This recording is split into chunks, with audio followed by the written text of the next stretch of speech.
So, ganun din po sa atin if you are looking at the wrong map. Ang buhay po natin, most of the time, we are looking at the wrong map, the wrong picture. We are looking at the wrong mirror. Kaya, when we assess something and we diagnose the real issue, yung problema, yung ating solusyon ay tila ba hindi akma. Hindi akma yung damang gamot doon sa ating nagiging suliranin. Kaya paulit-ulit, gusto natin magbago. Have you ever realized, ito na naman po, October na, lumabas na si Jose Marichan. At marami na naman nag-iisip, ano na naman kaya ang New Year's resolution ko? No, marami dyan, nagplaplano na namang pumayat. Hallelujah, abutin ng isang taon, ganun pa rin. Mas lumaki pa nga. No? Marami tayong mga assessment sa buhay, gustong baguhin, gustong ayusin. Pero ilang taon na ang lumipas, pagtingin mo sa sarili mo, ang nagbago lang ang edad at ang itsura mo. Tama? So maganda sana kung yung pagbabago ay napakaganda, pero minsan paggarap mo yung kulubot mo, yung wrinkles, mas dumami. Bakit? Kasi instead na maayos ang buhay, mas dumadami ang problema. So, we need to understand what is really the cause of the problem. No? This is why I would like to share with you because one time nung ako po ay nag-aaral ng aming lesson for the fall, I forgot meron pa pala kaming APIS. No? And glory to God that nasa second sem na kami. Yung mga interesado pong pumasok at matuto't mag-aral, they are open now for new applicant. Ito po ay libre with Masteral. Napaka-good quality ng teaching coming from Singapore. And you will learn a lot. You will learn so much. Ako, personally, I'm learning so much, kaya I'm putting so much time sa pag-aaral, pakikinig nitong APIS. And one time, last week habang ako nag-aaral, dito ko na-come out itong message na ito. Somehow, I do believe ang iba sa inyo, alam nyo na to. Actually, maraming mensahe narinig nyo na, alam nyo na. But the question is, nai-apply ba po natin ito sa ating buhay? No? Yun ang tanong nai-apply ba natin to sa ating buhay? So sabihin mo sa iyong katabi, the heart of the problem. The heart of the problem. Okay. Nung ako po ay bata pa, mayroon kami yung bahay namin sa Villamor, mayroong semento sa hagdanan. Hagdanan na bato. Dahil maliit yung lugar, siguro ang lugar na yun, itong hilera lang na to. Itong boat na poste na yan. Tapos baka mas maliit pa dyan. Ang nakaka-amaze, yung liit ng lugar, mayroon kaming half-court basketball. At ang mga naglalaro, mga matatanda, hindi bata. At ang bola po namin pinaglalaroan, siguro 1 inch lang yung difference dun sa talagang yung normal na bola. Pero ang gagaling namin mag-shoot. So yan yung basketballan nun. And habang naglalaro yung mga tito ko, dumaan ako dun sa gilid. Gilid nung hagdanan. Bata pa ako nun. It so happened na habang naglalaro sila, dumadaan ako, nabagsakan ako nung isang player. At yung chest ko dito na-ipress. No, na-ipress doon sa hagdanan na bato. Hinayaan ko lang. And after a while, nagkaroon po ako ng sakit. Pabalik-balik. Gagaling ka sa umaga. Pagdating ng gabi, may sakit ka na naman. Umaga. Ilang araw yan. Tapos kung ano-ano, kung ang dami ko nang nainom na gamot, parang hindi gumagaling. I still can't recall that one. Alam mo, may mga bagay sa buhay natin. Pag nasa subconscious mind mo yan, hindi mo makakalimutan. No? Mayroon silang tinawag. Sabi, mayroon magaling. Syempre, tayo noon, hindi naman natin alam ano ba yung mga, tawag mo dito, albularyo. No? Pero mukhang hindi naman siyang albularyo, konti lang. Hindi naman siya, sabi, wala namang ganon. Mayroon siyang hawak na bote, maliit. Imagine mo, as young as I am during that time, natandaan ko yun. Mayroon siyang maliit na bote na parang may mga ugat. Ang sabi niya, may naipit na ugat sa'yo. May naipit. At habang tinitignan niya yung bote, ginagalaw niya yung sa side ng chest ko, may ginagalaw siya. Ayan, sabi niya, ayos na. Ako tinitignan ko yung bote, wala namang umiikot. Pero sabi niya na ayos. Pero you know what? After a while, nung nalaman, nung na-address niya yung pilay, hindi na bumalik yung sakit. Gumaling ako. Pero wag kayong maganap ng may albularyo, ha? Kung ang sinasabi ko lang, pagbalik-balik ang sakit, ayan, pilay sigurado yan. Maghanap kayo ng therapy or magpahil kayo kay Ate Weng. Magaling manghilot yan. Libre pa. Di ba? Libre pa. So, if you know the prognosis, if your prognosis is right, yung diagnosis mo is tama dun sa sakit, madaling mag-provide ng solusyon, madaling mag-provide ng medication. But most of the time, maging sa buhay po natin, masyado tayong tinitignan natin yung ating problema na ang dahilan yung ating kapaligiran, yung mga tao sa paligid natin, yung ating situation in life, no? Madalas nga, pati pagkain, sinisisi natin, ba't ako mataba kasi sa pagkain na to? Ayan. So marami tayong tinitingnan sa labas where in fact, they are not the real reason of our problem. And I pray that today, na at we study this message, you will have such kind of revelation and understand that it is not the people around you. Hindi ito yung mga tao sa paligid natin. It is not your situation in life. It is not the condition of your life that's causing you such kind of a problem. Sabi nga ni Pastor Dong, na hindi ko makalimutan one time, ang ipanganak kang mahirap, hindi mo yan kasalanan. No? Ang ipanganak kang mahirap, hindi mo kasalanan yan. Pero na ang tayo ay mamatay na naghihirap, malaking kasalanan natin yan. Ulitin ko. Ang ipanganak tayong mahirap, hindi po natin kasalanan. Pero tayo na mamatay na mahirap, malaking kasalanan na po natin yan. That is life. That is life.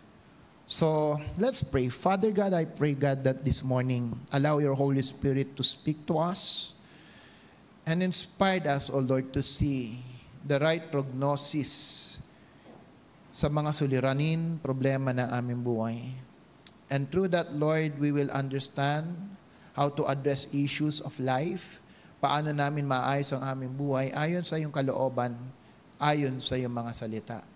Banal na Espiritu, pangunahan mo ang bawat isa sa amin, O God. Hipuin mo ang aming mga puso't isipan. Bigyan mo kami ng kaliwanagan, Lord, that hindi lang namin maririnig ang iyong mensahe, kundi by your conviction, Lord, we will press on and pursue na lakaran ang katotohanan ng inyong mga salita sa aming buhay. Salamat, Panginoon, and this I pray in Jesus' name. Amen. All right. People of the Lord, listen. There are three things to understand to balance biblical truth. May tatlong bagay for us to know, to balance about biblical truth. Bakit kailangan ko maintindihan yung balance? Sapagkat kung wala sa balance ang pagkaunawa po natin, we will become imbalanced, of course.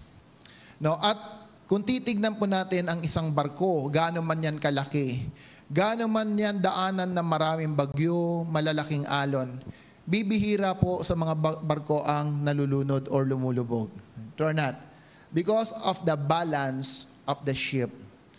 No, na pag ang buhay mo ay nasa tamang balance, anumang bagyo ang dumating, anumang pagsubok, you will stand firm and rise up. You will become buoyant and stay afloat in times of challenges. Hindi ka lulubog, you will not be depressed, hindi ka magiging anxiety, hindi ka mamroblema, but you will always look at the right solution. Okay? So, three things about the balance of biblical truth. Number one, it is the sovereignty of God. Salvation is the sovereign choice of God. Salvation is the sovereign choice of God. Listen here. kalooban ng Diyos, out of His sovereignty, sa kanyang kapangyarihan, na ang lahat ng tao ay maliligtas. I just realized that there are two kind of predestination na tinuturo ang iba, na ang sabi po nila, ang kaligtasan daw ay nais ng Diyos sa kanyang mga pinili, at ang mga hindi pinili, sila ay dinistin na papunta ng impyerno. So, it's not true, but the truth is, it is the will of God that all men will be saved. Are we clear? Nais ng Diyos na lahat ng tao ay maligtas. And when I speak of salvation or kaligtasan, I'm speaking about eternity. I'm speaking about eternal life. Na kahit tayo ay datnan ng kamatayan, hindi ka matatakot sapagkat nauunawaan natin na ang buhay pagkatapos ng buhay dito sa mundo, mayroon pa palang buhay na naghihintay sa atin na mas mahabang buhay na kasama natin ang Diyos. Okay? That's number one. Number two, damnation is the willful decision of man. Damnation is the willful decision of man. Anong ibig sabihin? Ang kapahamakan. Ang namimili ng kapahamakan ng isang tao ay ang kanyang sarili. Ang may katawan, ang tao, ang sarili niya, ang siyang namimili ng kanyang sariling kapahamakan. Do you understand that? Even in God's judgment over sin, maging ang Diyos sa kanyang chastening, ano ba yung Tagalog nun? Yung kanyang pagpaparusa dahil sa kasalanan ng tao. What causes God to chasten a person because of his sin is out of His love. Maging ang pagpaparusa ng Diyos sa kasalanan ng tao, ito po ay nag-ugat sa pag-ibig ng Diyos sa tao. Kaya niya tayo pinapalo, kaya kanya pinahirapan, or kaya niya inalaw yung pagsubok, yung mga paghihirap sa buhay natin, ay nais ng Diyos na maunawaan mo ang iyong kamalian at manumbalik ka sa presensya ng Diyos. Okay? Dapat malinaw po yan, na lahat ng nangyayari sa atin, yan po ay bunga ng sarili nating desisyon, bunga ng sarili nating kasalanan, at hindi po nais ng Diyos para sa atin yan. Dapat po nating ipahayag na ipaalam sa iba na ang paghihirap ng buhay, mas marami po dyan dulot ng kasalanan po natin. Madalas manalangin ka ng magandang pangangatawan. We pray for a good health and a long life. True or not? We pray for a satisfying life. Pero kung ang pagkain mo hindi mo pagkakaingatan, mas marami pa ang pag-inom mo ng Coke kaysa sa tubig.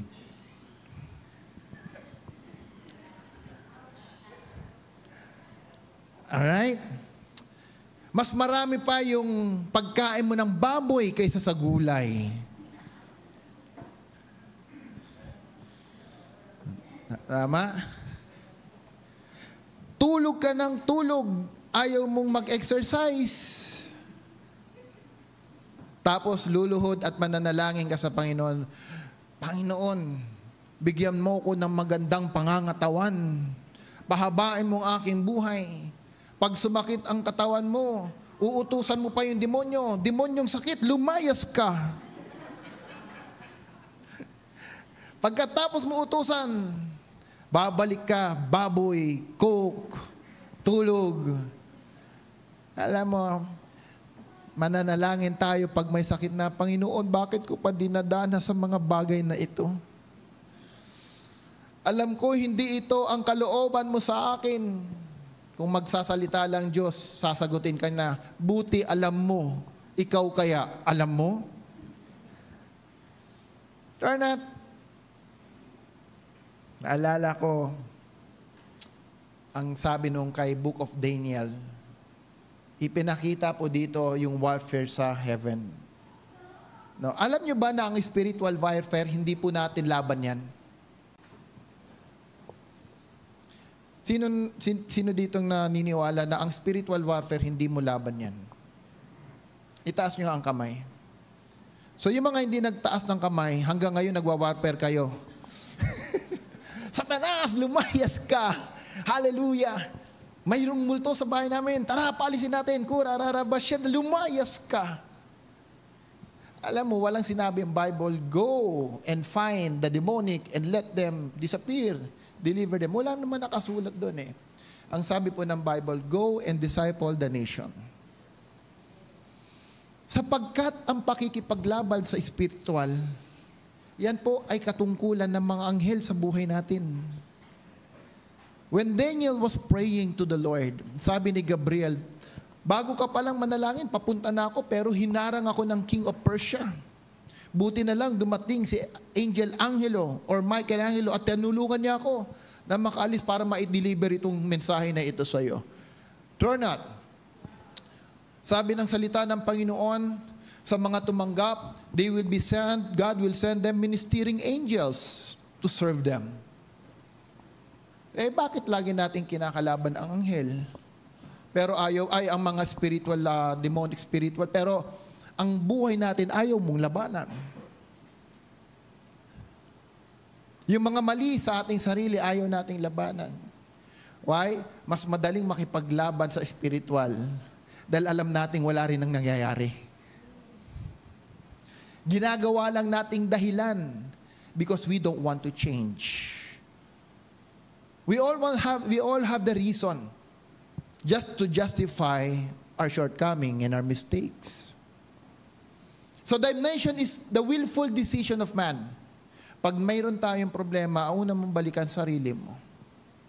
Marami sa ating dinadaanan, alam niyo po ba, desisyon po natin sa buhay.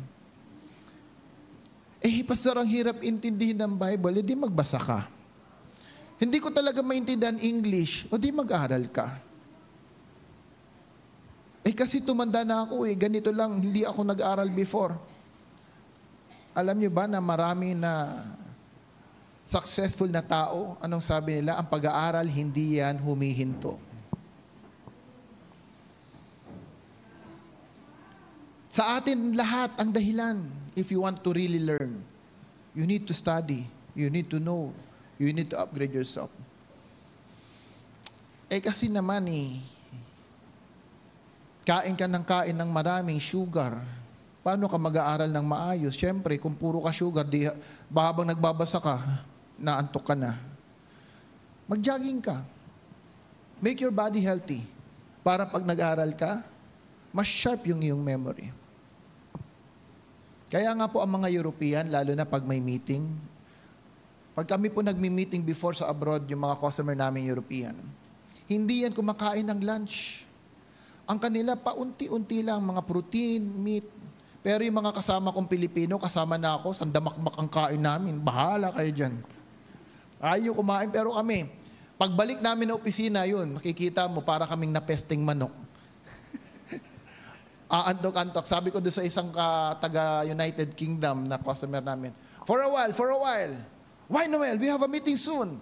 For a while, I need to drink coffee. I feel sleepy. Ngingiti-ngiti siya, sabi niya, do you know that coffee slows down your metabolism?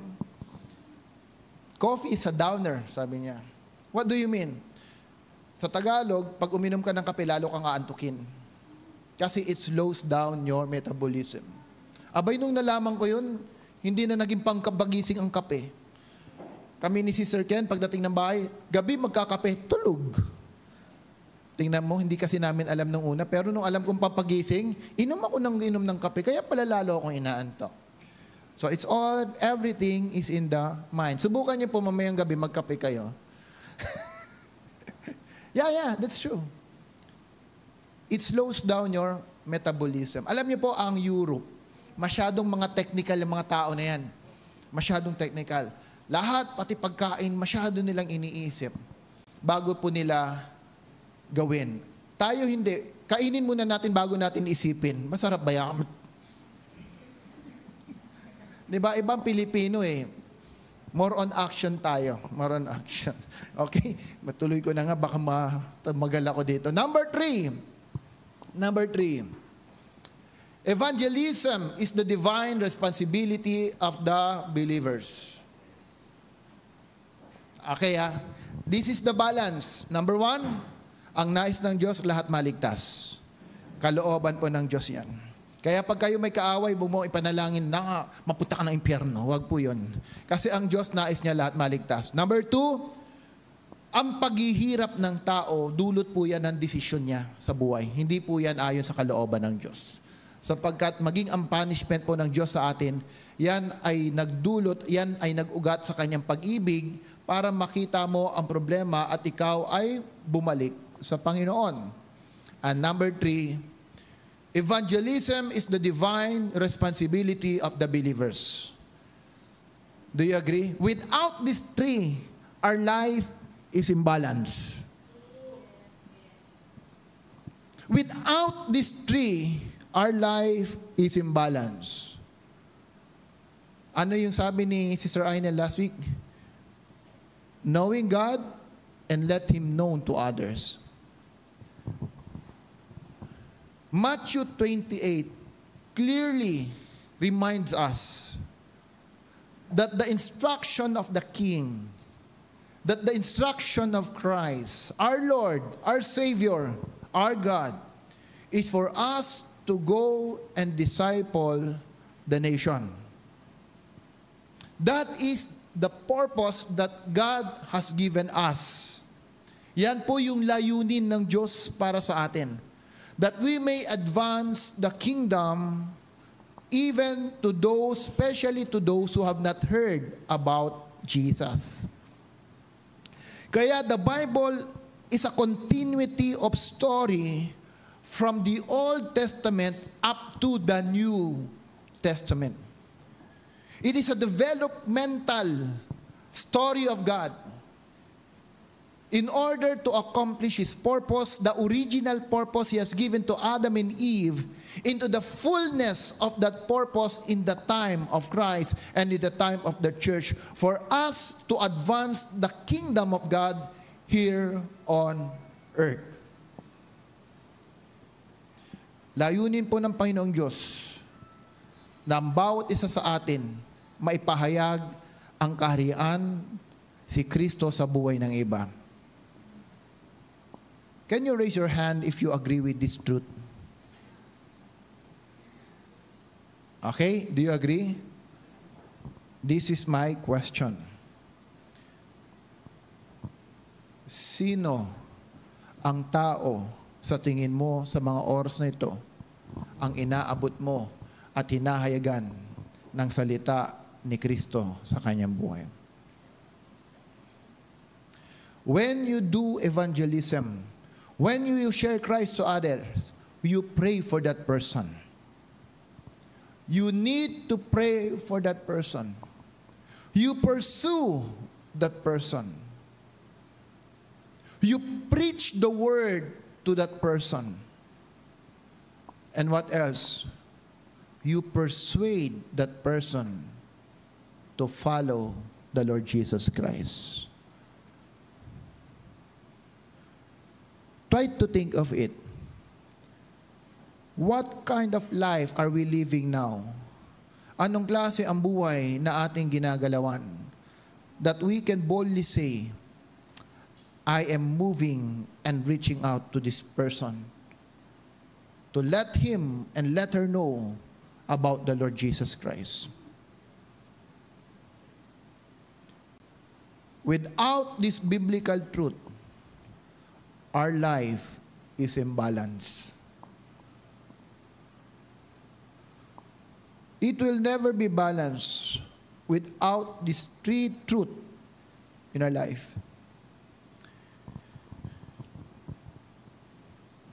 No matter how much we come to the church, if you don't become accountable to others, you will always think of yourself. Lagi mong unahin ang sarili mo. Because that is the nature of our fallen nature. That is the attitude of our fallen nature. I, me, my, and myself. That's why, praise God, if you have a ministry, if there is an opportunity for us to share the gospel to others, praise God if the Lord open such opportunity for us to share His word to others. Praise God, mayroong Zumba. Praise God, mayroong Badak. Praise God, mayroong barangay. Praise God, mayroong City Hall. Why? Because give us the opportunity to share the word of God to others. Let's go to Jeremiah 17 verse 9. Now I'll go to our topic in Jeremiah 17 verse 9. Anong sabi po dyan?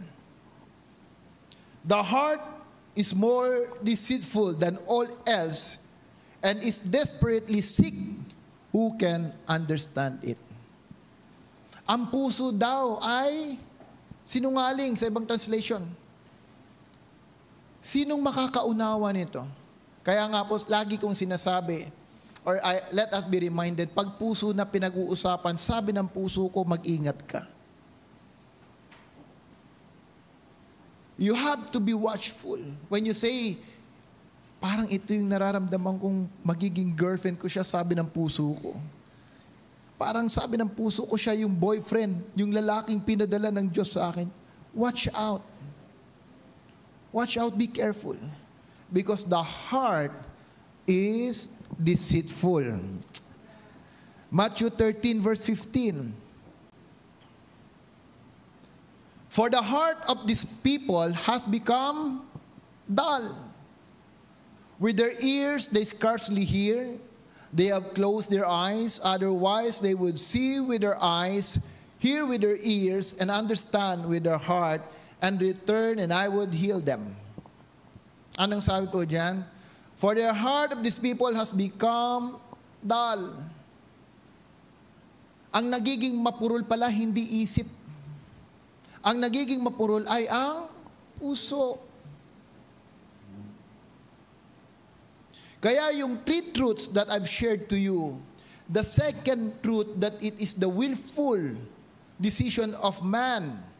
Kaya siya nagkakaroon ng damnation or kapahamakan dahil sa kasalanan at desisyon ng tao.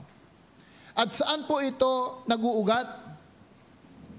Yung kondisyon ng puso natin.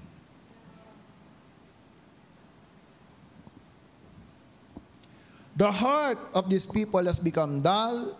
With their ears, they scarcity hears.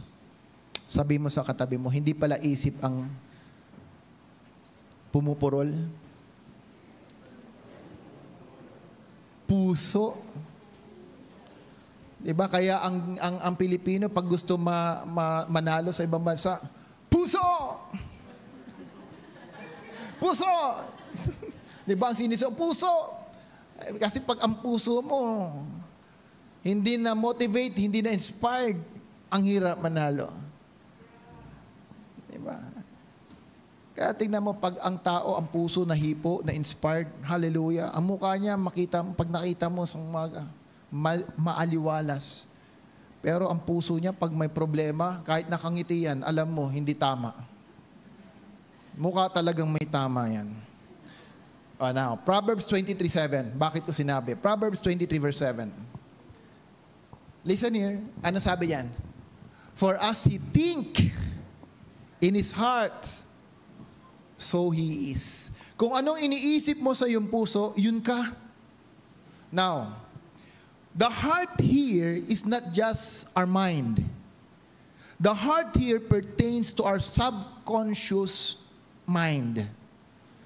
When I speak of subconscious mind, ito po yung ating habitual ng ginagawa. Hindi mo kailangang isipin.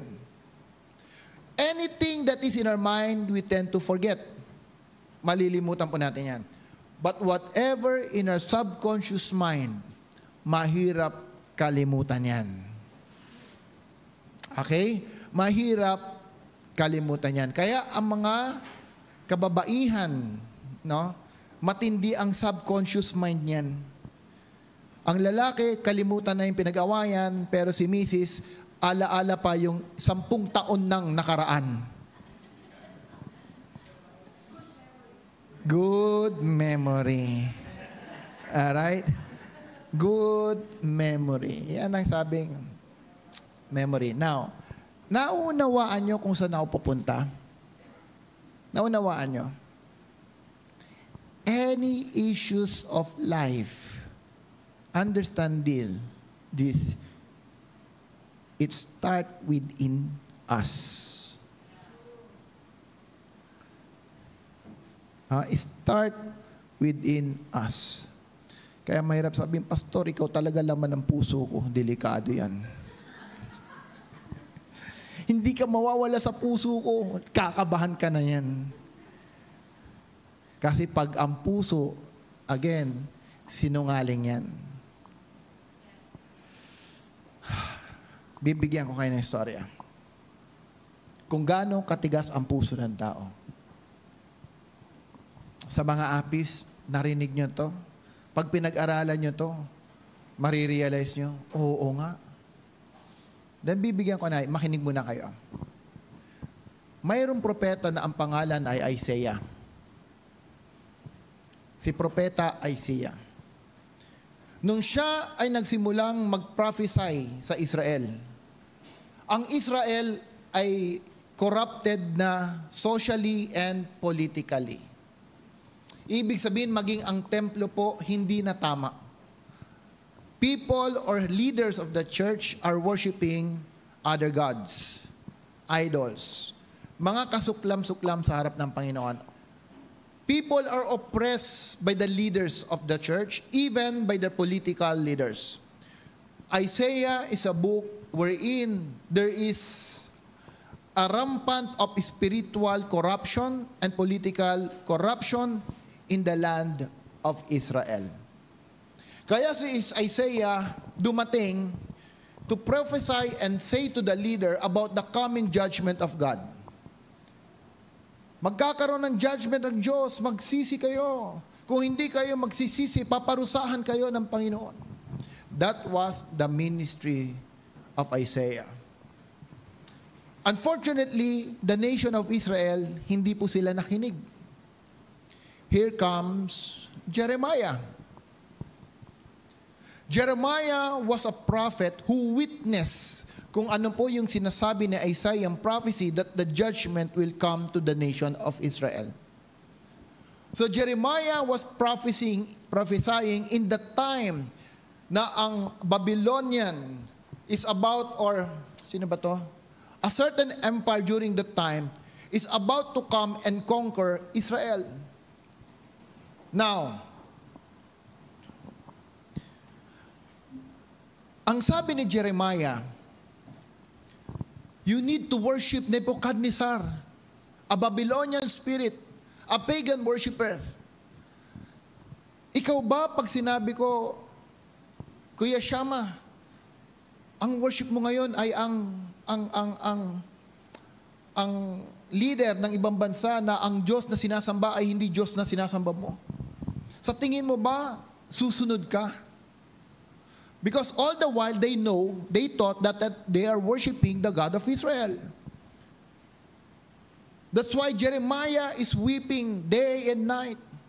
Umiiyak siya dahil nakikita niya yung suffering and persecution of Israel because of their sins. Ang tawag sa kanya is the weeping prophet. Question, nakinig ba ang Israel? No. Here comes Ezekiel. prophet Ezekiel was the contemporary of Daniel. Si Ezekiel, isa sa mga propeta na dinala ng Babylon. Dinala ng leader of Babylon sa loob po ng Babylonian. They were the teenager at the time. Yung mga may alam, yung marurunong, yung magagaling, dinala po sila sa Babylonian. And this is the time where Ezekiel see and saw yung suffering of the people of God. At again, Ezekiel is telling to the people, magsisi kayo, magsisi kayo.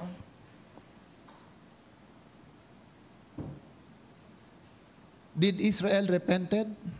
Kaya po yung second temple was destroyed in the time of Ezekiel.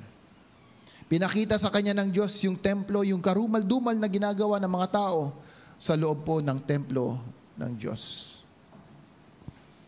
Makinig. Listen here. I tried to research. Hindi na kay Google, kay ChatGPT. Gaano yung time frame between Isaiah to Ezekiel? Gaano katagal? Do you know how many years? 169 years. For 169 years, this major prophet are telling to the nation of Israel, repent and go back to the Lord. Repent and go back to the Lord. What happened? Inabutan po sila ni Malakay na from Isaiah to Malakay, it's about 300 years. And from Malakay to the New Testament, how many years? 500 years. For 300 years, sinasabihan ng mga ng mga propeta ng Diyos, ang mga anak niya, the nation of Israel, na kanyang pinili, magsisi kayo, they did not return to the Lord until Malakay came and God silenced for 500 years. Question. Ilang taong ka ng Kristiyano? Ilang taon ka nang naglilingkod sa Diyos? You cannot boast that your heart are already settled. You cannot boast na ang puso mo ay ayos na unless you understand and you acknowledge na ang totoong problema hindi yung sa labas, kundi what you carry inside you. Hallelujah. Huwag mong sabihin sa sarili mo, ay, sila pala 800 years bago nagbago. Mayroon pa akong panahon. Mayroon pa akong oras na magbago. Buti sila binigyan pa ng Diyos 1,000 years para magbago. Ganun kabait at faithful ang Panginoon. Salamat, Lord. Wala pa akong 1,000 years. Alam mo, that's why the proverb is reminding us. Ano sabi ng Proverbs? Huwag mong ipagmalaki ang bukas sapagkat hindi mo alam what will happen tomorrow. Salvation of God is now. Today is the day of the Lord. Bukas na ako magre-reach out. Balance pa naman ako eh. Bukas na muna ako magpre-pray for the soul. Balance naman ako eh. There's still time. Hindi muna ako magda-diet kasi darating ang December. Kakainan pa rin naman eh. There's still time. Hindi muna ako hinto mag-coke. Wala pa naman akong nararamdaman. Okay pa ako. Kape na walang tinapay. Okay pa ako. Tsaka na lang uhinto pag may nararamdaman na ako. Total, ang nation ng Israel, 1,000 taon naman pala eh. That's how deceitful ang puso ng tao. Hindi na muna magbibigay, naunawaan naman ako ni Lord eh. After 1,000 years na lang, Colossians 3:5. Therefore, consider the members of your earthly body. Listen.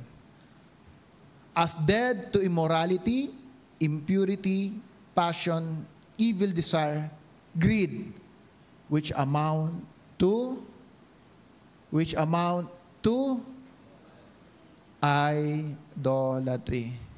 People of God, ang totoong idols wala na po sa labas. Ang totoong idolatry nasa loob mo na. And remember this, idolatry ay isang kasalanan na galit ang Diyos. Anything that we cannot remove from ourselves, anything, sabi nga nung isa kong narinig, listen, anything that you tolerate, you accept it. Anything that you tolerate, you accept it. You will never change it.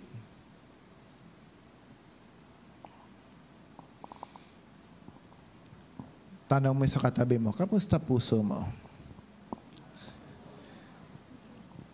Kamustang nararamdaman mo sa puso mo ngayon? Sige, tanongin mo sa katabi mo.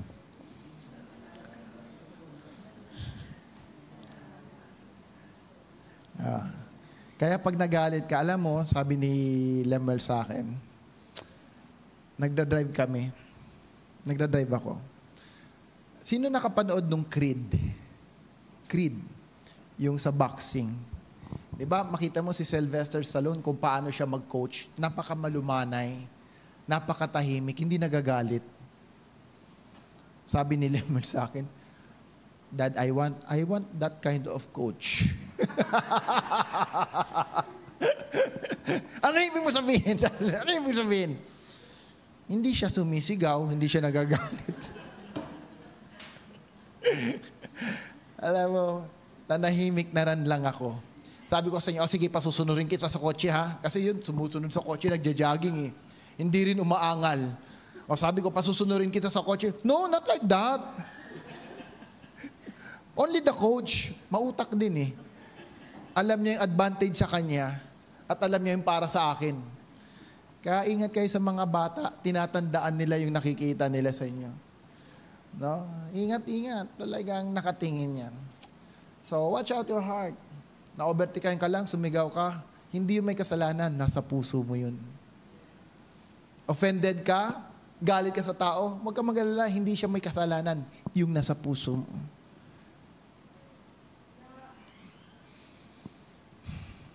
Proverbs 4:23. Let's continue. Nasabi po dyan, keep your heart with all diligence, for out of it springs the issues of life. Pantayan mo ang puso mo. Lahat ng issue ng buhay diyan nang gagaling. Alam mo bang mayroon kang kapangyarihang mamiling magalit o hindi? Do you believe that? Mayroon kang kapangyarihan na kahit galit ka sa tao, sasamahan mo pa rin siya. Hindi mo papansinin yung nararamdaman mo sa puso mo. Turn not.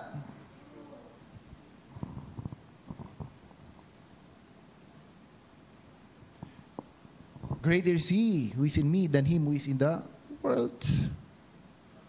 Watch your heart with all diligence. Next, Matthew 15, verse 18 to 19. Kaya niyong babasahin? Pakibasa nga sabay-sabay. 1, 2, 3. But those...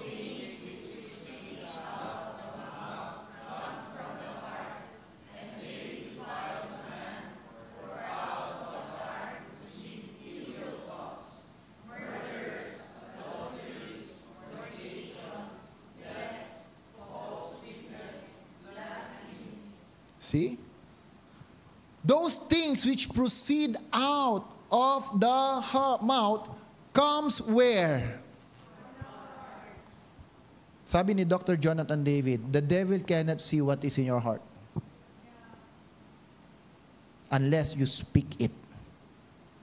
And he captured that in the spirit. Kaya kung nasasaktan ka, huwag mo nang sabihin, kimkimin mo na lang. Para hindi alam ng demonyo na may tinatago kang hinanaing. Pero tayo, pastor, baka mahimatay naman ako sa sakit ng sasabog na, hindi ko na kaya eh. Sa simula lang yun. Sa simula lang. Pero pag nasanay ka, how to forgive others. Pag nasanay ka, to control your mouth. Kaya nga nung nagko-coach ako kay Lemuel, at nakita kong hindi sumusunod, sige, ganito lang gawin natin.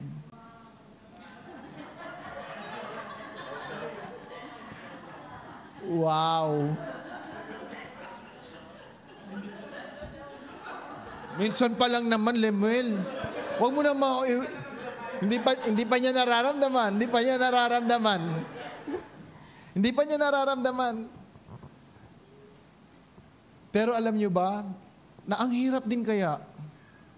Mali na yung ginagawa, lalapit ka, okay lang yan, anak. Parang pakiramdam ko, mahimatay din ako. Ha? Sasabog din. Pero anong sabi ng Bible? Everything that comes out from the mouth defiles a man. How can you say that you're serving the King of Kings, that you love God, but you cannot control your mouth? Kuya Jason, praise God, hindi pala nakaka-defile ang pagkain.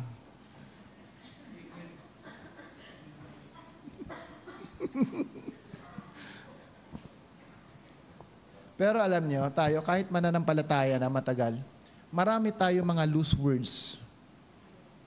Hindi mo ba alam, any loose words na mayroon ka, the devil is capturing that in the spirit and using it against you? Ang anak mo naglalaro na tumba. Ay, ang tigas ng ulo mo. Yan. Natumbat, nasugatan ka tuloy. Sige pa, sige pa, sige pa. Hindi na lang isa. Inulit pa. Pag hindi mo inayos ang sarili mo, magkakasakit ka. Gusto mo, sige, magkasakit ka. We are so loose in our words. Saan galing yan? Sa puso. Sa puso. Kaya si Lord, papadalahan ka ng mga taong kakiskisan mo. Yung aasarin ka. Kasi hindi mo alam kung ano na sa puso mo hanggat may taong gagamitin ang Diyos para ikaw ay kiskisin. Amen? Sabihin mo ngayon, salamat Diyos, salamat Lord sa makakiskisan ko. Dapat ang kakiskisan, wag mong iwanan yan. Hanggat nasasaktan ka, pakiskis ka pa. Sige, lapit ka pa. Bakit? Nakakita ka ba ng liha at ng puno na habang kinikiskis, gumagaspang? Kumikinis yan. Di ba habang nagliliha ka, pero mainit, masakit, mahirap. Pag hindi mo naintindihan, ay si Lord inaayos pala puso ko, tatakbo ka, lalayuan mo yan. Anong ginagawa mo? Inaalisan mo yung panahon na may inaayos ang Diyos sa buhay mo. Kaya pag may kaaway ka, lalo mo siyang lapitan. Lord, salamat sa Kanya, ha? Alam kong may tinuturo ka sa akin. Mahalin mo siya. Pagpasalamat ka sa Diyos, Lord, thank you. Nakita ko, mahina pala ako sa ganitong sitwasyon. Ngayon, naintindihan ko na, ito yung kulang ko.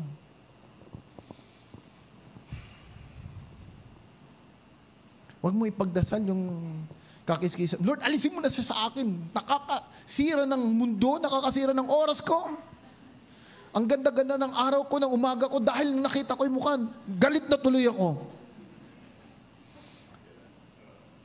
Alam mo, minsan may nagsabi sa akin, pastor yan, yung word na kakiskisan, hindi ako naniwala. Hindi ako naniwala. May dumating mas matindi. Kumbaga sa papel de liha, ano ba yung pinakamagaspang? Number 4? 1,000 yung pinakamagaspang. Ha? Number 4, di ba?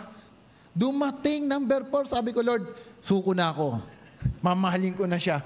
Kasi baka mayroon pang mas magaspang na dumating, hindi ko kayanin. Ha? Plainer na. Gusto mo bang katamin ka ng Diyos? Anong sabi ng Panginoon sa mga Israel? Dahil sa kasalanan nyo, pati anak nyo kakainin nyo. Dumating sa panahon ng mga Israel sa sobrang hirap ng buhay because of the judgment of God over their sin, pati mga anak nila kinakain nila. This is not a joke, people of the Lord. Kung sa tingin mo, nasasaktan ka sa mga mensaheng naririnig mo, you are offended by the message that you are hearing, keep that word, keep that message, be offended, but face offense positively. Face it positively. Because God is teaching us, teaching you and me, there's something wrong in our heart. God is just dealing that heart so that Christ will be formed and will be conceived within us. And we can live a life according to the image and likeness of Christ.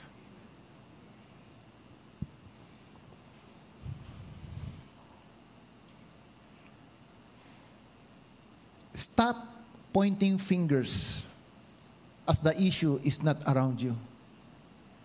It is inside you. Isipin mo kung may kaaway ka ngayon, nasasaktan ka, may taong galit sa iyo. It's time na puntahan at kausapin ang tao na yan. Stop pointing fingers. Kaya ako ganito dahil sa magulang ko, kaya ako ganito dahil sa kaibigan, kaya ako ganito. Stop it. Please. The issue is not around you. It's inside us. It's inside us. Alam nyo, lalo na sa pagbibigay, tayo madalas mag-compute bago magbigay sa Panginoon. Uulit-ulitin ko. Ang mga anak ko, tinuturuan ko, huwag kayong mag-compute. Basta mayroon kayong tinanggap na blessing kay Lord, ibigay nyo na kaagad yung para kay Lord. Kasi pag nagsimula ka ng mag-compute, sabi nga ni Dr. William Voon, ang pinakadelikado sa mananampalataya pagdating sa pagbibigay, yung mananalangin muna bago magbigay. Kasi habang nananalangin, lalong hindi magbibigay yan. Pero sa mga tao mapagbigay, kahit wala nang maibigay, dahil nasanay na siyang magbigay, lagi pa yang nagbibigay. Our God is not cheap. What He gave to us is the life of His Son. God showed us the kind of giving, the standard of giving that we should be presenting towards Him. And don't ever think, dahil wala kang tinanggap, wala kang maibibigay. Sabi ni Pastor Wilbert, as I remember it, wala pang araw na ikaw ay nagutom. True or not? Tayo mga Pilipino, sanay pa rin tayong kumain ng 3 beses sa isang araw on a minimum. Mas madalas, more than ang ating pagkain. True or not? Ibig sabihin, araw-araw kang pinagpapala ng Diyos. So, hindi dahilan kaya wala kang maibigay dahil wala kang pera. Hanggat nakikita mong ikaw ay kumakain, nandiyan dyan ang pag-ibig at pagpapala ng Diyos. So, where's the problem again? It's not the money, it's the heart. Next, please. The heart of the problem is the problem of the heart. The heart of the problem is the problem of the heart. Gusto nyo bang malaman how to settle that problem? Gusto nyo bang malaman paano maayos ang problema ng puso? Sinong gustong malaman? Raise your hands. Dahil tapos ng oras natin, next week na lang. I just want you to remember, people of the Lord, any issues of life, anything that we are experiencing right now, situation, problems, unahin natin kung ano yung condition ng puso. Yes, there are times that there are issues that are controllable. Mga sakit na hindi mo in-expect dumarating. I'm not talking about those things that you cannot control. Pero maraming bagay sa buhay po natin, these are very controllable. Kaya mong kontrolin. You can control to forgive others. Kaya mong kontrolin na hindi magalit. Kaya mong kontrolin ang sarili mo na masanay ka sa pagbibigay more than na ikaw ay tumatanggap. You can control in helping others, going out of your comfort zone. Kaya mong kontrolin na sabihin kay Sister Lay, Sis Lay, kailangan mo ba ng tulong sa Zumba mo? Sis Lay, ano bang kaya kong itulong para makita nila na bilang pamilya, nakikita tayo na nagkakaisa? Pwede kong sabihin sa men's, ano pa bang kailangan natin? Brother Wine, ano bang hindi ko pa nagagawa? Anong tulong ang gusto mo? May nakita akong pagkukulang. May nakita akong hindi kayang gawin. Pwede ba akong makatulong? Kaya ko yan. People of God, every situations in life, every problems in life, you have the power to make the right choice and decision.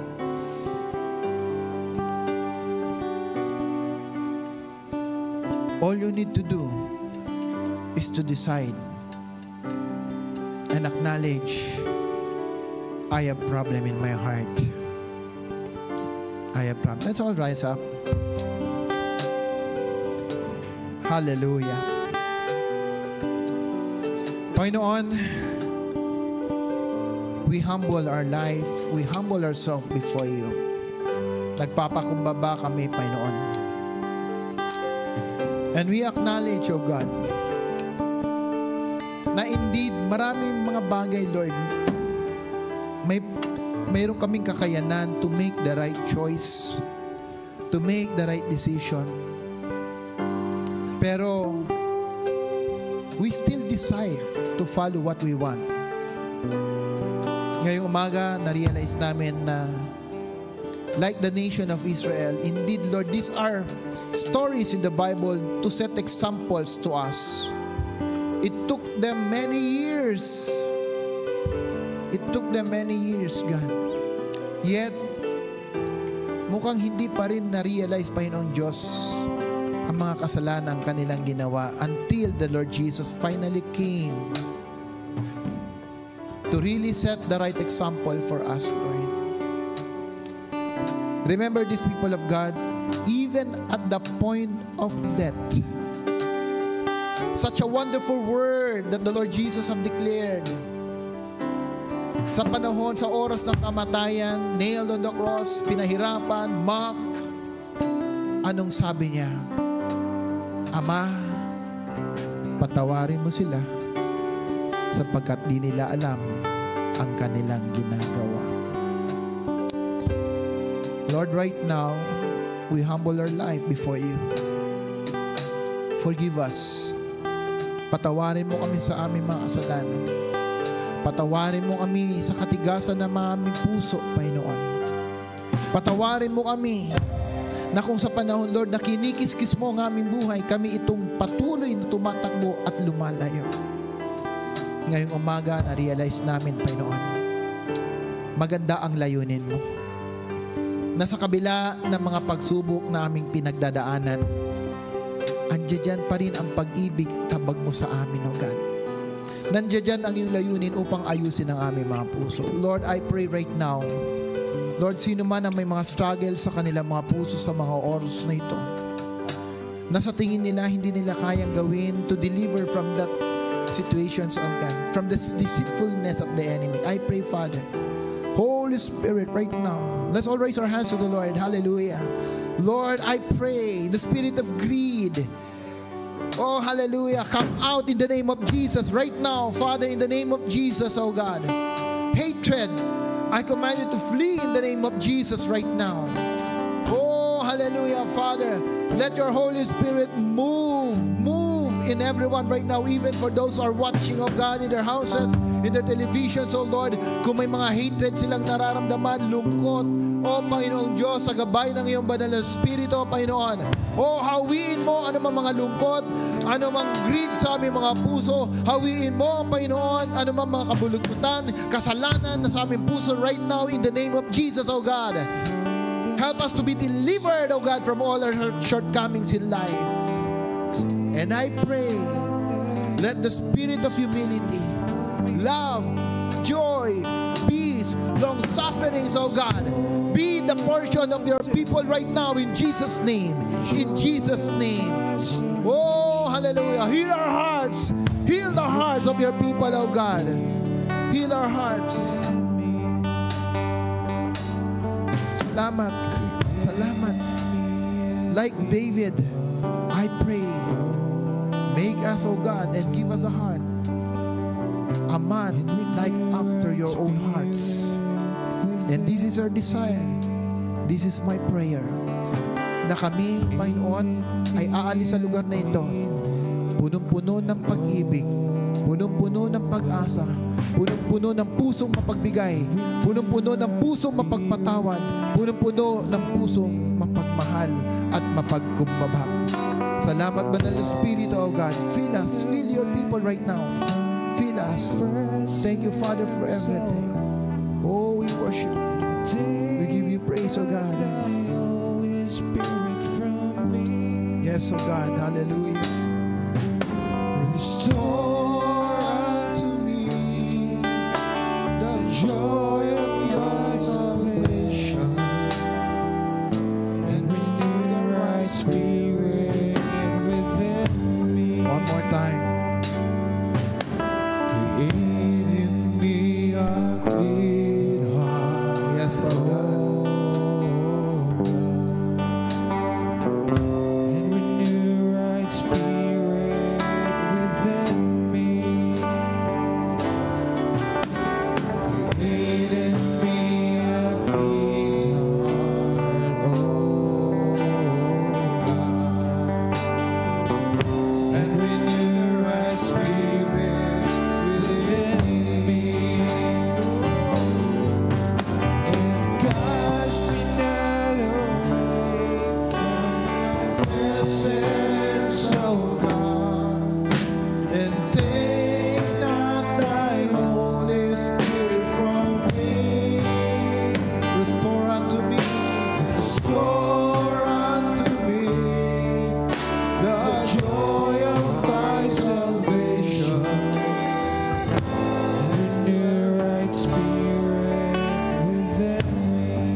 Yes, oh God.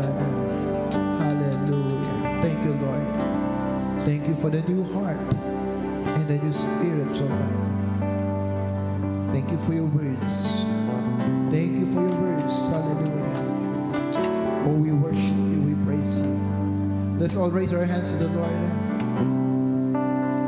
May the Lord God bless you and keep you. May the face of our Father in heaven shine upon you and give you peace. May the Lord lift up his countenance to you. May the grace of our Lord Jesus, the love of the Father, and the communion of the Holy Spirit be with you all. And this I pray in the name of the Father, and of the Son, and of the Holy Spirit. Amen, amen, and amen. God bless, people of God. Jesus loves you.